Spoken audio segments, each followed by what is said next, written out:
ఖజానా తాళాలు మీకు వచ్చేట్టుగా బాగా డబ్బులు సంపాదించేట్టుగా ఏం చేయాలో చేస్తా. కేంద్రంలో కూడా వెసులుబాటు వస్తుంది. తప్పకుండా మా ఆడబిడ్డల్ని మళ్లీ పైకి తీసుకొచ్చి ప్రపంచానికి ఒక ఆదర్శంగా చేస్తానని మీ అందరికీ హామీ ఇస్తూ ఇలాంటి కార్యక్రమాలు చూసినప్పుడు ఒక ఆనందం, ఒక తృప్తి ఇవన్నీ కూడా వస్తున్నాయి.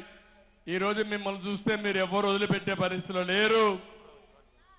ఈరోజు ప్రేమ్ కుమార్ కూడా అమరావతి కోసం 1 లక్ష రూపాయలు విరాళం ఇచ్చే పరిస్థితికి వచ్చాడు.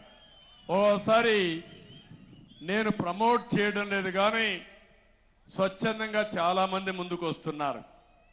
నిన్న ఒక అమ్మాయి వచ్చింది, నాకే ఆశ్చర్యం వేసింది. అమరావతి కోసం ఇంత మునుపు 1 లక్ష రూపాయలు ఇచ్చింది బంగారం అమ్మి. నిన్న మళ్ళీ వచ్చి 3 ఎకరాలు భూమి ఉంటే ఎకరా భూమి అమ్మి 25 లక్షల రూపాయలు చెక్ తీసుకొచ్చింది. నేను అడిగాను ఆ అమ్మాయిని, ఏమమ్మా నువ్వు 25 లక్షల రూపాయలు ఇస్తున్నావు, నీకుండేది 3 ఎకరాలు, 1 ఎకరా ఇచ్చేస్తున్నావు, నువ్వెట్లా బతుకుతావంటే ఆ అమ్మాయి ఒకే మాట అంది, నాకు అమ్మ లేదు, నాన్న ఒకడే ఉన్నాడు, నాన్న నేను ఇద్దరమే ఉన్నాం, నేను ఎంబీబీఎస్ చదువుకుంటున్నా, మా ఇద్దరి పొట్ట కోసం 2 ఎకరాలు భూమి చాలు, ఈ ఎకరా అమ్మి రాజధాని నిర్మాణానికి ఖర్చు పెడితే కొన్ని లక్షల మంది పొట్ట నింపుకునే పరిస్థితి వస్తుంది, అది మీరు చేయండి సార్ అనే పరిస్థితికి వచ్చింది. అది స్ఫూర్తి.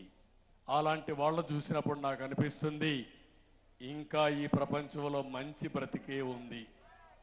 అవునా కాదా? చెడు వ్యక్తులు కూడా ఉన్నారు కానీ మంచి బతికుంది. మంచిని బతికించడానికి కొంతమంది ఉన్నారు.